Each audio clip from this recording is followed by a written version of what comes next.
So the Lethbridge Public Library acknowledges that we are gathered on the lands of the Blackfoot people of the Canadian Plains and pays respect to the Blackfoot people past, present, and future, while recognizing and respecting their cultural heritage, beliefs, and relationship to the land.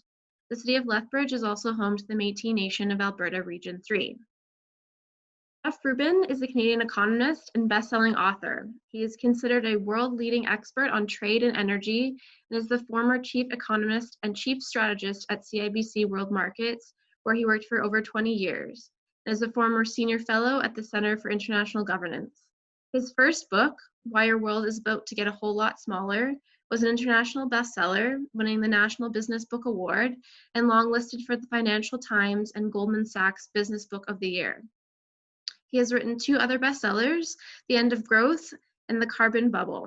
His latest book, which we will be discussing tonight, is The Expendables, How the Middle Class Got Screwed by Globalization.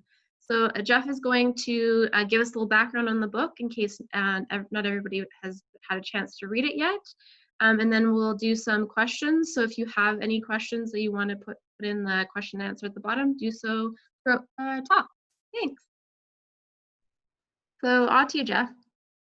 Okay, well, thank you very much. So just who is the middle class?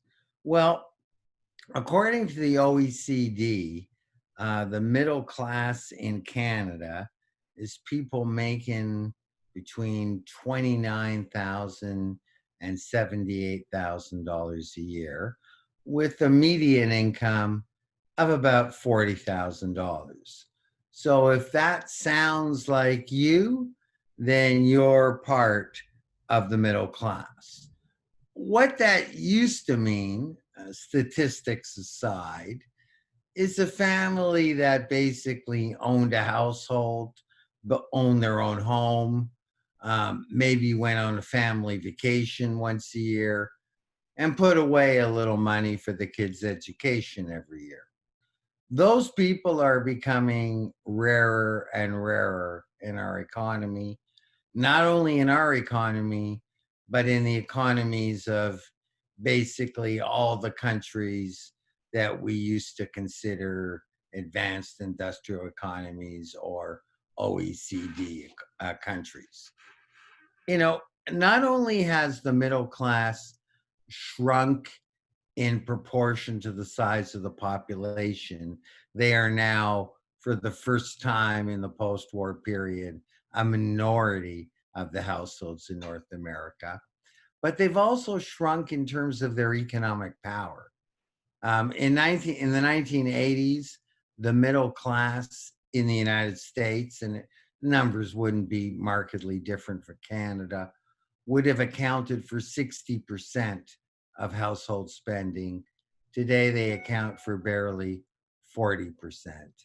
And, you know, that's the same percentage as, say, the top 5% of American households account for household spending. So they've certainly shrunk in their economic importance. And they've also changed in other respects. People of my generation, the baby boom generation, membership to the middle class was basically a lifetime gig.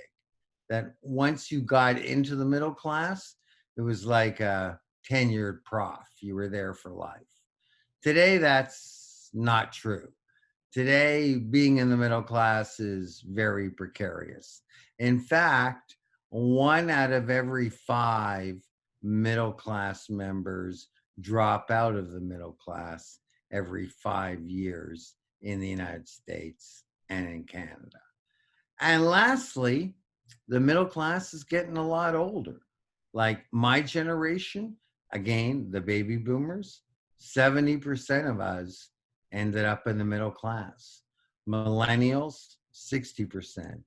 Generation X and Z, less than 50%. So smaller, less economic clout, older, the middle class is showing all the signs of extinction. Not just in Canada, but in Australia, in the United States, in Western Europe, the same things are basically happening. So why is that happening? And it's been happening now for the last 20 or 30 years. It really has to do with what type of jobs are being created, and maybe more importantly, what type of jobs are no longer being created.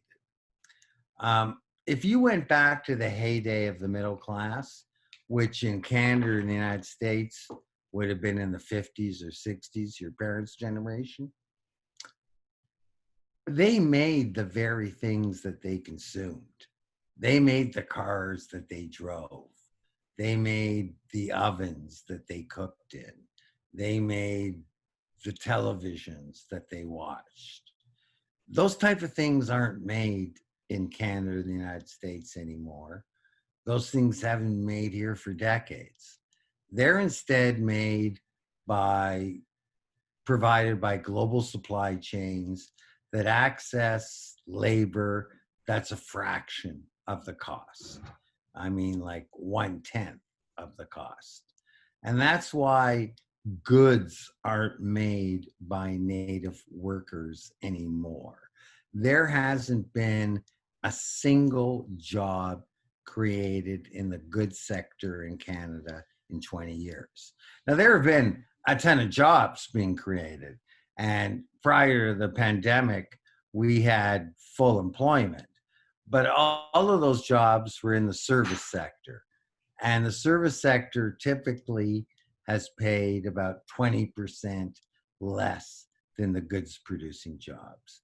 And the recent trend in employment within the service sector has been in the so-called gig economy, Uber, Lyft, where workers aren't even considered workers, but rather are considered independent contractors and hence can be paid below the minimum wage. So the outlook for wages has been pretty stark. In fact, your average Canadian or American worker has not seen a real wage increase. By that, I mean a wage increase above inflation since 1975. And that's a long time to go without a real wage increase. So you can understand that when wage earners haven't got a real wage increase in 50 years, many, many people fall behind. In Canada, 80% of Canadian households have seen virtually no real, that is, inflation adjusted, real income gains over the last 20 years. But the top 10%, and indeed the top 5 and 1% of Canadian households, as is the case in the UK and the United States, have never seen it better in terms of their own income gains. And so that, relates to a whole system of people being left behind.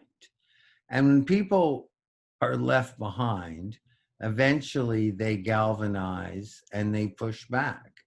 And we've seen that. We saw that with the rise of American populism in 2016, that Donald Trump rose to the White House.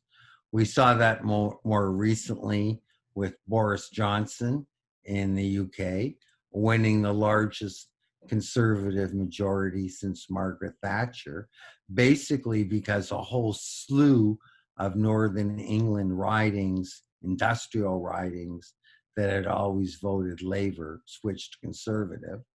And this was in support of Boris Johnson getting out of the EU and the allotment of posted workers that could come to the UK and work. So we're seeing the middle class push back. Now, I guess you might say, well, what about the recent election?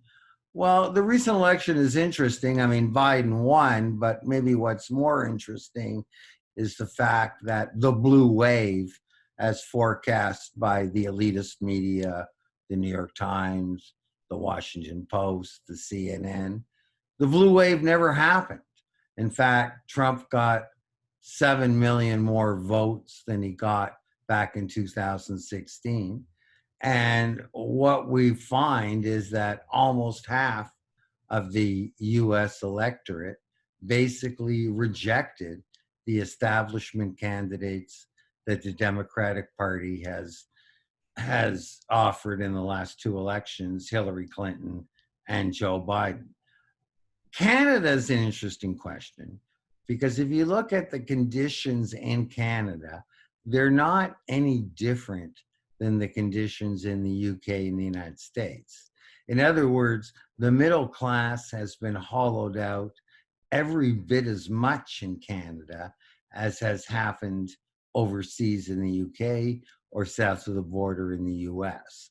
What's different is that up until now, there's been no populist expression of middle class discontent with globalization, as we saw with the Trump presidency in 2016, and indeed with the fact that Trump got 7 million more votes than he did in 2016, and again with Boris Johnson's victory in the UK. We haven't seen that in Canada. Now, it's not that Canada doesn't have a populist history, because it does. On the left, the CCF, the NDP. On the right, social credit and reform. But up until now, all three of the major federalist parties, Liberal, Conservative, and NDP, have pretty well kowtowed to the populist agenda. Maybe that's changing now. We have a new conservative leader, Aaron O'Toole, who seems to be taking a page out of Boris Johnson's playbook and is speaking more of the populist agenda. We'll see if Singh, the NDP leader, regains the populism of the NDP, that they were the party of labor back in the time of David Lewis or Tommy Douglas or even Ed Broadbent. But it's ironic a bit that the Trudeau government is one of the last remaining globalist governments that we see in the G7. Certainly he and the Deputy Prime Minister, Chrystia Freeland, have been some of the most ardent supporters of the globalist regime that has basically marginalized the middle class, not only in Canada, but elsewhere as well. So we'll see how this all plays out.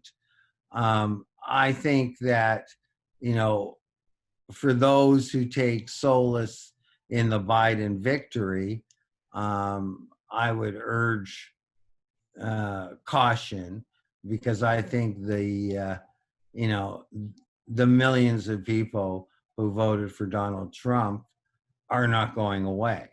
And those people were left behind by a globalist system that marginalized them. And they'll find another political expression to articulate their interests. I had a question from what you were talking about, and one of our patrons would like to know what policies can be put into place to support the middle class. Well, Particularly in Canada, yeah. I think trade policies are the key. Under the World Trade Organization, which the current Liberal government has been a big supporter of, I mean, that's great for Apple, that can make its iPhones and computers in China and pay people or buy it from suppliers who pay laborers $1.50 an hour. But that's a system that basically hollows out middle class workers' jobs. So trade policy is where I think we've got to go. I think Donald Trump had it 100% right, that the World Trade Organization was basically there to serve the interests of China and American corporations who capitalized on that. And ironically, this often gets left out in the news reporting. Donald Trump's position on trade was exactly the same as Bernie Sanders' position on trade from the so-called radical left of the Democratic Party. They were both calling for significant tariffs against Chinese goods. And The World Trade Organization would have you believe that theirs is a rules-based trading system, but those rules are designed to screw Canadian American workers. And let me give you an example. Like if you want to export a car into the US market, you face a most favored nation tariff of 2.5%. But if you want to export the same car to China, you face a most favored nation tariff of 25%. That's because, in the eyes of the WTO, China's a developing country and gets to charge tariffs 10 times the size of what Canada and US gets to charge. Well, if you ask Jerry Diaz of Unifor or ask the United Auto Workers what they think of that, I'm sure they'll both tell you those rules are designed to screw North American auto workers. Do you think, like, what do you think the outcome of the American election will have, especially given, the current climate that we are living in, and it's really shown what globalism does, because we've not been able to get, many products because China kind of is holding them over us, right? And I mean, I know it's something that you mentioned in your book in particular, that China had been waiting to negotiate some of its treaties with the United States, wondering, not wanting to With Joe negotiate. Biden instead Yeah. of Donald Trump. Well, if Joe Biden wants to reverse the clock on what Donald Trump has done, I think the Expendables will express their anger in the streets. Okay. I mean, like, if Joe Biden's going to, like, all of a sudden kowtow to China, which is, by the way, what Apple and GM and corporate America wants him to do, because they can make more money by relying on supply chains in China, I think there's going to be very serious political pushback. Mm-hmm. And you see, what's happened is that under Donald Trump, the Republicans have morphed into a working class party. And I know it's a bit bizarre and ironic that that's happened under a guy who's probably never spent an hour in his life working in a factory. But nevertheless, it's one of the ironies of history that a gold-plated billionaire would take up the cause of American workers like no other president in the post-war period. But that constituency, I still think, very much remains in his camp. And I think we're going to see a very polarized America. We have another question. This is from Dragan. Would you agree that shrinking middle class is an existential threat to the top 10%? Because in order to sell increased wealth, you need a middle class to produce and buy it? Well, actually, we don't. Okay. The middle class has become more and more economically insignificant, and the top 10% have just done fine. And if you look at the world of retail, okay, like the middle class, retail stores have gone bankrupt. Macy's, J.C. Penney's. It reflects the polarization of incomes. This is the most skewed distribution of income that we've seen in the North American economy since World War II. So Saks does well, okay? Luxury brands do well.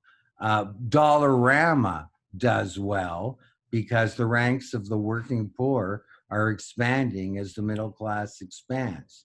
But middle class retailers are going under because the middle class is shrinking in size and is shrinking in its economic clout. So the 1% will just do fine without the working class, without the middle class. And the 1% certainly can take some solace in the fact that Joe Biden is not going to change a reality in which the top 1% of the US households own as much wealth as the entire middle class. But the middle class, the people who voted for Trump, they're not going away. And I think their anger is only going to grow as they become more and more politically and economically disenfranchised.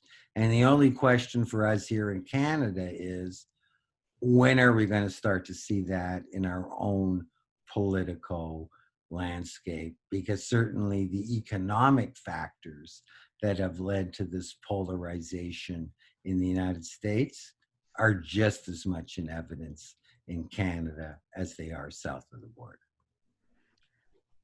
Along that same vein, one of the things that I really thought of when I was reading your book was, what we're going through in Canada, especially people who have taken assistance from the government through CERB. Such a large percentage. I think on Newsday, I heard that it's 1 in 4 that took some sort of social assistance from the government. And largely that is the middle class who is relying on that assistance, right? So what does that mean going forward? What does that, Well, what it means is that we're going to have massive deficits, deficits that proportional to the size of the economy are basically of World War II dimensions. Who's going to pay those down is the question, because somebody's going to pay those down.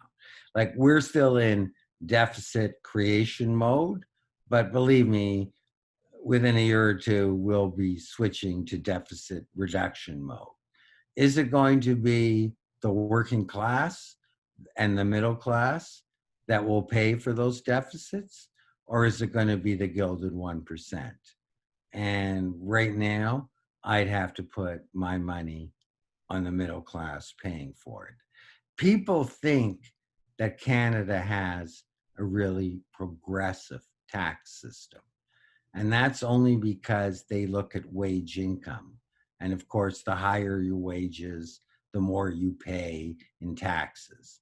But the 1%, they don't make their money through wages. They make their money through inheritance and capital gains. And that's a whole other ballgame. Canada is the only country in the G7 that doesn't have an inheritance tax. Even in billionaire-friendly Donald Trump America, there's a 40% inheritance tax over estates of over $5 to $20 million. Okay, Canada has no inheritance tax, and capital gains, only 50% of it is taxed. So if you're a minimum wage worker, 100% of your wage income is taxed. But if you're a plutocrat living off your capital gains, only 50% is taxed. That's how progressive our tax system is. Let's see if Chrystia Freeland changes that. I'm betting she won't. So we have another question. In your opinion, what is the catalyst for globalization? The catalyst for globalization was the dismantling of trade barriers. Because, in the old days, in the 50s and 60s, when your parents lived in the heyday of the middle class, there were even bigger economic incentives to go into China or Mexico, because the wage differences were even more dramatic than they were today.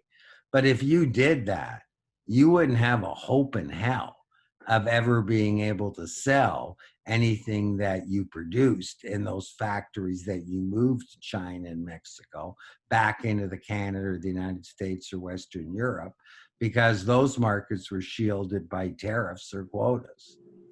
Today, those tariffs have been totally dismantled. And that's what's led the mass exodus of capital and jobs to those countries. And that's great if you're an Apple shareholder, okay? But unfortunately, most middle class households don't own shares.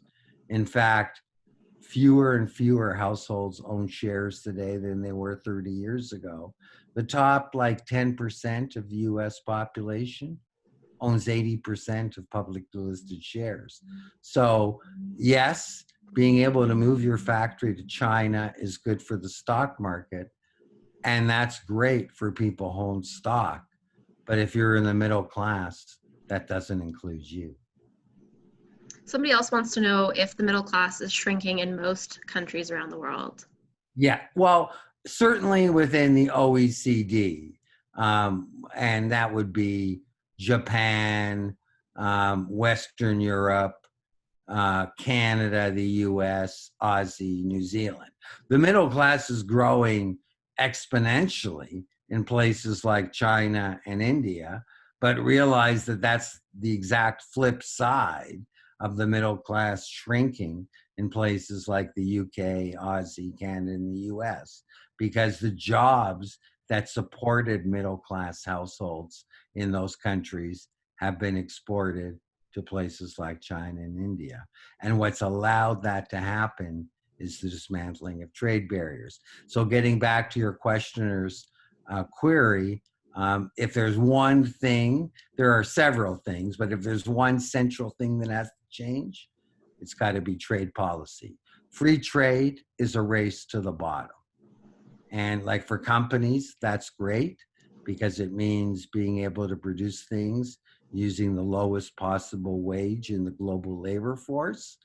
But for workers in Canada and the United States, it means you're out of a job or you're taking a huge pay cut to keep your job.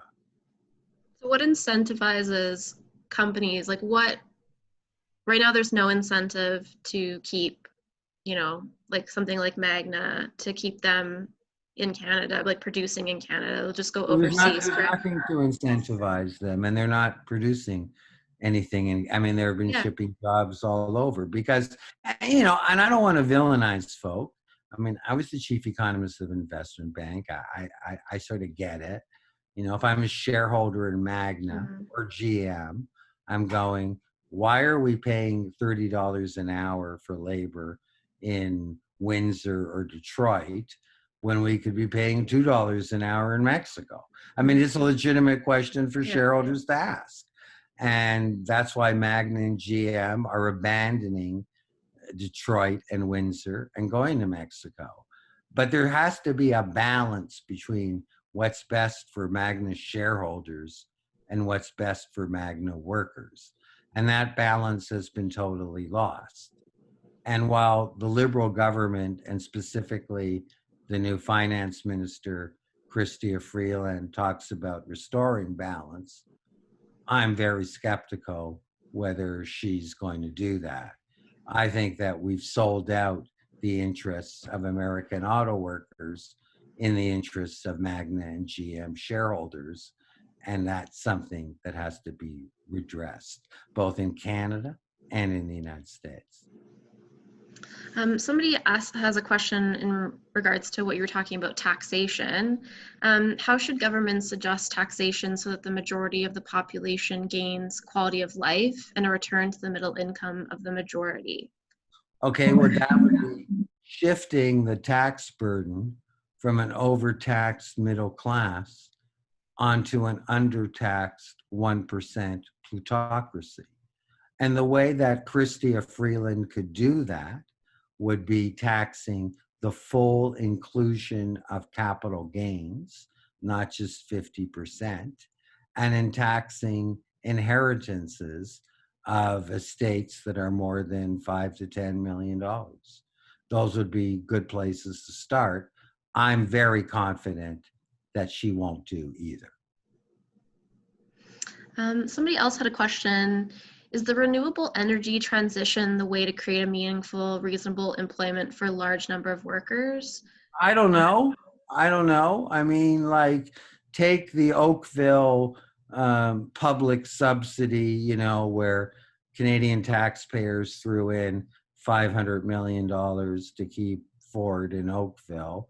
I'm not sure why we couldn't use trade policy like the Auto Pact instead of corporate welfare checks to do that. But, is that such a brilliant move? No doubt in the government's mind, it's marrying the synergies of going to a green economy and keeping jobs in Canada. That's one way of looking at it. Or is this just a major commercial screw up at taxpayers' expense? Because right now, only 3% of the vehicles sold in Canada are zero emission vehicle cars. Is that really what's going to be sold? in coming forth. We've obviously, the taxpayers have doubled down on electric cars in their subsidy of Ford. That's fine. The taxpayers are paying about 25% of what Ford will invest in Oakville. Are the taxpayers going to get 25% of Ford's profits? Probably not. Right. Seems a reasonable quid pro quo, don't you think so? Exactly. Yeah. Somebody else wanted to know, will wages in countries like China eventually increase? Where people are looking, so then where do people go to look for free labor? How do companies keep moving their production all around the world? Okay, you're right. I mean, as China industrialized, there's wage pressures. In fact, there were strikes in the Chinese auto sector where wages are now higher in China than they are in Mexico, which is why GM and Magna want to go to Mexico and not to China. But there's always some other labor force willing to be tapped. I mean, you know, a lot of the electronics is going to places like Vietnam and India, which is cheaper than China. But it gets to my point, globalization is a race to the bottom. Mm-hmm. And if I'm a shareholder, that's great because the cheaper the wages, the lower the unit labor costs, the greater the profit margin, the greater earnings per share. I get that. Okay. It's just on the other side. What happens if you're not a plutocrat? What happens if you're not like an investment banker? What happens if your job depends on you competing with people who are willing to work for a fraction of your wage? It's trade treaties, free trade treaties that allow that to happen. And that's what's got to stop. And that's what I liked about Donald Trump. I know it's heretical to say that in Canada, that you like anything that Donald Trump did. I like his trade policies, and they were the exact same trade policies that Bernie Sanders were articulating for in the Democratic Party. And it's time we started to hear some of that on the Canadian landscape. It's time we had some populist expressions in Canada. I'd like to see an NDP leader talk like Bernie Sanders, and I'd like to see a conservative leader talk like talk like Donald Trump. And then let's see what the rejoinder will be from people like Justin Trudeau and Chrystia Freeland. I think that'd be a more interesting political debate than the one we have at the moment. Do you think that with, Biden becoming president, that what kind of impact that will have on our potential trade deals with the United States? Well, with Canada, I don't think it will be so much. Will Biden kowtow to China and appease American corporate interests like Apple and big tech that are the principal architects now and supporters of globalization? He probably will, but there's going to be serious pushback from people left behind. And I think we'll see more and more of that pushback in America. I think we're looking at a very polarized America. And my only question is, since the same conditions exist in Canada that have led to this polarization in the United States, it's only a matter of time before a disenfranchised middle class in Canada seek a political expression for their frustration and alienation. Mm-hmm. Do you think that will come to fruition more because of what we've seen so far in 2020 and what 2021 will bring us? I think so. And I'm seeing some encouraging statements out of the new conservative leader. That seems like he's adopting a populist agenda, offering a sort of an olive branch to organize labor, which is something that the conservatives have not in the past, something that used to be the NDP's domain, but they've given that up ever since Ed Broadbent. I think we are going to see a more populist political expressions in Canada. And populism, by the way, can hit from both sides of the plate. I mean, Bernie Sanders was as much a populist as Donald Trump. I think that's coming up north here, and I think that's a good thing. And heads up, Justin Trudeau and Chrystia Freeland, because they're coming for you. Somebody wants to know, the Republicans and the Conservatives promoted free trade. Are they not largely responsible for losing the middle class jobs? What's the difference in their approach today? In the past, it's a good question. I mean, in the past, I remember like the election in the late '80s, John Turner versus Mulroney, the Liberal Party, who are one of the most globalist parties in the G7 right now, were, anti-free trade. I mean, John Turner said this was going to be a disaster. 40 years later, I mean, Justin Trudeau is one of the biggest apostles of free trade that his own party has historically lobbied against. The Republicans used to be, country club, Scottsdale, Arizona, until a dude called Donald Trump got in charge of them. And now they've ironically morphed into really what is the working class party in the United States, which is, you know, somewhat ironic given who's done that transition. But that's the fact that if you're an auto plant worker in Michigan and Ohio, the party that represents your interests is not the Democrats, it's the Republicans. At least it is under Donald Trump. It hasn't been in the past. Historically, the Democrats have been the working class party, but that's changed ever since Clinton back in the 90s. And basically, we've seen a continuum of globalist, corporatist policies under Clinton and under Obama, and probably, if I had to guess, under Biden as well. Do you think, a part of it is the fact that the way Donald Trump, went about talking to Americans, it's a very he broke down sort of that class structure, whereas, That's politics. right. He made class an issue. He made class an issue. And one of the ironies is that he's a plutocrat. And that's it, right? He wasn't representing the interests of his own class. Obama and Biden and Clinton were representing the interests of that class in terms of the trade policies. But yeah, he talked up class. And it's not that these issues weren't there before Donald Trump got on the scene. It's just that they were buried. You never hear them in the New York Times or the CNN or any of the other elitist media. But he exposed them. And you know what? Having exposed them, they're not going away. Okay. He got 7 million more votes than he got in 2016. I know he lost, but those people are angry. Those people feel betrayed, and those people are going to be hurt. And they're the same people that exist north of the border as well, because if you look at by any economic metric, Canada's middle class has been screwed, just as much as America's or Britain's.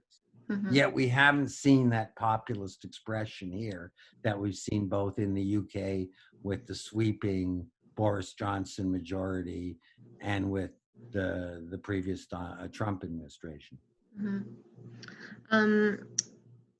Somebody else wants to know, what political party in Canada will support the middle class? Right now, if I had to take a guess, I'd say it's the New Conservative Party. I say Aaron O'Toole's talking very much like a populist. Maybe I don't want to rule out Singh, but right now the Conservatives seem to be breaking out of their historic mold, taking a page out of Boris Johnson's trade book and realizing that labor can be their ally. They don't have to be the party of the elite. Justin Trudeau has already occupied that space.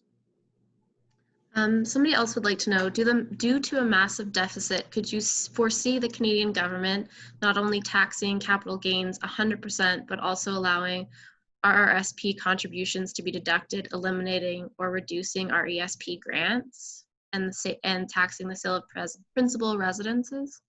Well, of all of those things, where I would start is making 100% of capital gains taxable, because capital gains is something that accrues to a very narrow strata of the Canadian population, and they are the part of the population that can best afford to assume a new tax burden.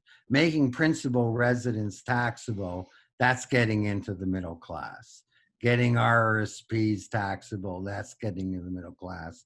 I would say 100% inclusion on capital gains and no free ride on inheritance taxes. Okay, Canada, like typically inheritance taxes in the G7 countries go from like 40 to 55%. Why is it 0%? Maybe that's something people should be asking Chrystia Freeland. Somebody else would like to know, how do we go back to the 1950s big advantaged middle class? Well, I think you got to go back to trade policy. Like the biggest difference between the 1950s and 2020 is the mobility of capital and goods to move around the world. Okay. And if you're the, business council, that's fantastic. And if you're the top 1% of Canadians, that's fantastic. But if you're 80% of Canadian households who I say haven't seen a real income gain in the last 20 years, that's not fantastic, okay? That's not fantastic at all. That's impoverishing.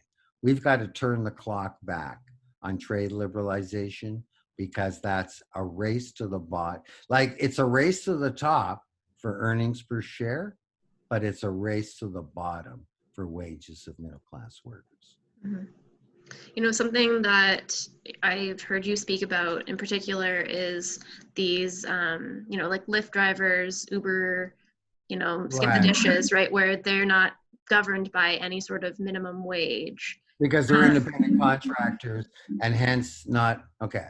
That's ridiculous. Yeah. That's obscene. Okay. It's just as obscene as the fact that the Fortunate 60, like in 2018, 60 of the biggest companies in the United States paid zero in corporate tax. Okay. Mm-hmm. It's obscene. And this is the most maldistribution of income that we have seen in this century. And anytime that occurs, you get social discord. Like the two go hand in hand. And we've seen that in the past. So, yeah, I mean, we need a re-regulation of the economy because things have gotten out of control and too many people have been left behind. Like Donald Trump's election in 2016, it wasn't an accident. Okay. Like when you leave this many people behind, people begin to reject the established order. And we saw that after the first wave of globalization that ended with the end of World War One. When you leave that many people behind, people tend to reject the established order. You think that will become more prevalent in society now that so many people are looking for employment? Yes. Yeah. And I think we're going to need new solutions. I think that we're rejecting what we were told about, the virtues of the global economy. And COVID-19 has certainly exposed all of those fallacies because, when you desperately needed a respirator or an N95 mask, global supply chains let you down. Yeah. I think, that goes beyond Trump's trade policies. I think that resonates with everybody. And there was a message there. And I think everybody got that message that if you wanted to make sure that your population had necessary medical supplies, there was only one way to ensure that: produce them in your own country. And that's very much, the opposite of what we've been told in this world of global supply chains. So somebody else was wondering why socialism is becoming such a scary word for Canadians. I don't know. Is it? I mean, it's a scary word in the United States, But I just want to point out that you can get head faked by labels, because if you compare the trade policy of the radical left Bernie Sanders with the, radical right Donald Trump, they were basically the same. Bernie Sanders thought that NAFTA was a terrible deal that screwed American auto workers. Bernie Sanders thought the WTO rules were designed to screw American workers and Canadian workers for that matter, and British workers. So, you can often get head faked by the labels, because what the populist left and the populist right was saying on trade, and neither side probably wants to acknowledge this, was basically the same message. Somebody else in sort of the same vein, can Canada roll back any of its free trade, or are we hamstrung to treaties that we've already Well, the WTO is basically a toothless tiger, because it's been paralyzed by the Trump administration's refusal to appoint new appointees to a appellate court. Yeah, I think it's jump ball. I think we can get new deals here, and but we gotta realize whose interest are we trying to protect. Are we trying to protect Magna shareholders' interests, or we are trying to protect Magna workers' interests, because they lead to very different trade policies? And maybe somebody should ask Chrystia Freeland that. Somebody else would like to know, are there any segments of the investment community globally who care about labor being able to earn a fair wage, No, i.e. shareholders? no. And I can say that confidently, having worked as the chief economist of an investment bank for 20 years. Investors don't give a shit about what workers get paid. And the less that workers get paid, the better. Because the less that workers get paid, the lower unit labor costs and the higher earnings per share. And you know what? Like, it's legitimate. It's totally legitimate for investors to think that way. But what's not legitimate is for people like Chrystia Freeland in negotiating trade agreements not to balance those concerns with the concerns of Canadian workers. Of course, investors are going to want to see the lowest wages possible, but there's got to be a balance here between the interests of shareholders and the interests of workers, and that balance has been totally lost. Do you think also sort of societal shift will have a play in it as well? And sort of what I think when it comes to this is like, before people would be willing to pay a fair price for something, but now it's very much in our mindset that we want the cheapest, right? So we You're want right. So, from Amazon. good point. And one of the virtues of globalization is it's meant cheaper prices. Yeah. Okay. And inflation has been buried, not by the Bank of Canada or the Federal Reserve Board, but by the trade negotiators. Because the fact of the matter is that when you have free trade, inflation's dead in the water. I mean, at best, it can tread water. But here's the irony. The irony is that Walmart parking lots are filled with workers who are shopping themselves out of their very jobs. Because if they produce the things that were sold at Walmart wouldn't be selling them at the same price, and they wouldn't be there at Walmart buying them. Okay. But the fact that Walmart accesses them from global supply chains where workers get paid a tenth of their wage means, yeah, they want to buy stuff there. But the more they buy stuff from there, the more that they basically shop themselves out of their jobs. But no question that what's made this attractive has been low inflation and low wages, low inflation and low prices. The question is, if you don't have a living wage, what good are low prices? Like, low prices are great if you're the chief economist of an investment bank, but low prices aren't that great if you're driving an Uber or Lyft. Something else that I was thinking about when I was reading your book, and we've talked about before with people being on CERB, we heard a lot of comments that people were making more of a wage, a livable wage, living, on CERB than they did if they had been employed. I mean, Right. what does that say to the state of our Well, economy, it right? says to me it's a free ride, but it also speaks to what kind of wages they had before, what kind of jobs they had before. And I get back to what really explains the decline of the middle class is what kind of jobs are being created and what aren't. Mm-hmm. And, the goods producing jobs that your parents worked at, they're now all in China and Mexico. Mm-hmm. So okay, maybe you're a chief economist at CIBC. That's great, but there's a lot more people driving Uber Lyft than who are chief economists at CIBC, and that's basically where we're heading to. And that's not good news for wages, and that's not good news for the middle class. Um, Somebody else was also wondering, um, with so many people left behind in the United States, why would so many be against the idea of like affordable health care, or like that socialism taking root?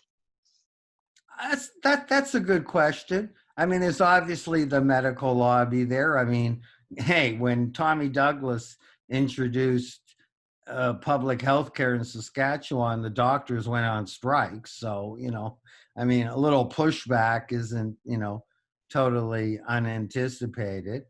Um, it's it's unfortunate that the Trump administration felt that they had to push back against public health care because they're the only G7 country that doesn't have it. But, as I say, that's only one expression. Bernie Sanders was very much in support of public health care and in support of the same trade policies that Donald Trump was. So, you know, you can Do pick you and choose. do you think that the election of Biden will polarize the United States to a greater extent? I think the United States was already polarized, but I think that the polarization is here, Mm-hmm. and that I think that we're going to see a lot of discord. That's not going to go away. Mm-hmm. Okay. That that Joe Biden is a return to the policies of Barack Obama, of the Bushes, of Clinton, that left millions and millions of American middle class households behind. Mm-hmm. Somebody else was also wondering, why has China become so aggressive to the very country's customers who are massively buying or purchasing their goods? Because they can get away with it, or they could get away with it. They can't get away with it now, but they could. And we'll see how willing Biden, representing the interests of companies like Apple, are in reconciling with China. But make no mistake about it, corporate America is China's friend, because corporate America wants all of its products made in China by workers who get paid $1.50 an hour, as opposed to, $12 an hour. What would happen if Apple had its iPhones produced in California, where the minimum wage is $12 to $13? Mm-hmm. Your cost of an iPhone would skyrocket. Apple shareholders wouldn't be happy. Mm-hmm. Apple shareholders and Apple want to have free trade with China. And under Joe Biden, they may get it. Somebody else was also wondering, do you think that the trend towards ESG investing may cause companies to give a bit more cash to workers instead of buying back shares? No, I don't think the ESG has much to do with it, but the Trump tax cuts certainly allowed corporations to buy back shares and was bullish for their share prices. But I get back to the point, most middle class households, they don't have stock. That's for like the 20%. They own stock, and Mm-hmm. they should be very happy about it. But you know, I don't think we need to see any more corporate tax cuts, either in the US or Canada. Instead, I think we need companies like Amazon and Apple and Facebook and Netflix to pay a lot more in taxes so that it doesn't all fall on the shoulders of the middle class. Somebody else was also wondering about some housing is unaffordable because of foreign ownership, like in Vancouver. What controls on foreign ownership could that help the Canadian middle class? Well, I don't know. Maybe it's the 300,000 so-called Canadians who live in Hong Kong who've taken out Canadian membership as a hedge against things going wrong where they really want to live and buy property in Vancouver. Maybe we should reconsider what Canadian citizenship means. I think Canadian citizenship should mean more than a hedge. I think if you want to become a Canadian citizen, you should live here. But that's just me. Somebody also was wondering if there's a bigger role for, state-owned enterprises through nationalism in Canada. There could be in certain industries. But, if the industry doesn't make sense, like, for example, the oil sands production in Alberta, having it publicly owned or privately owned isn't going to change the reality that the industry doesn't make sense. I'm not against nationalization per se, but I'm against making incorrect or foolish commercial decisions like taxpayers' money going to prop up industries that aren't viable.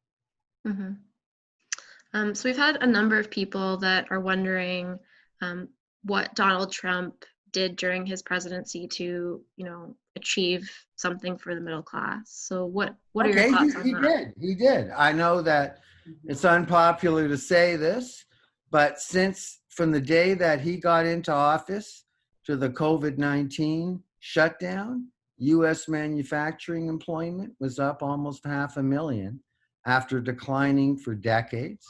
That's not an accident. That was a direct result of his trade policies. And guess what?